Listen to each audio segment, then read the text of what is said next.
Welcome back everyone. In this video, I'll show you how to download offline maps for Apple Map on your iPhone running iOS 18.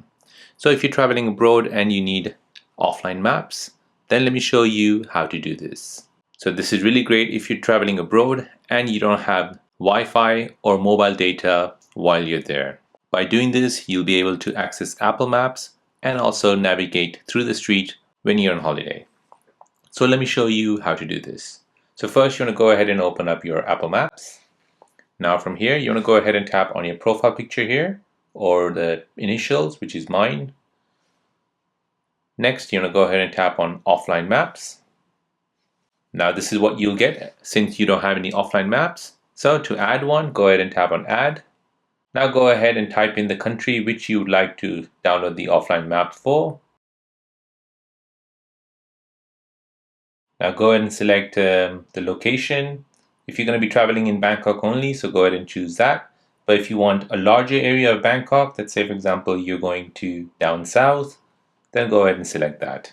Now down below here, it'll show you the size of your selected maps. So for myself, it's 1.91 gigabyte and it will basically download automatically. Just for demo purposes, I'll go ahead and make this a bit smaller. Then I'll tap on download. This will now start to download, and once download is completed, you'll be able to access your offline maps through this menu. There you go, offline map has been downloaded for Bangkok and can be used in Maps. So I'll be able to access the offline maps through this way here by tapping on the profile view and then offline maps. And here I have my downloaded map, which is Bangkok. And there you go, that is how to download offline maps for Apple Map on your iPhone running iOS 18.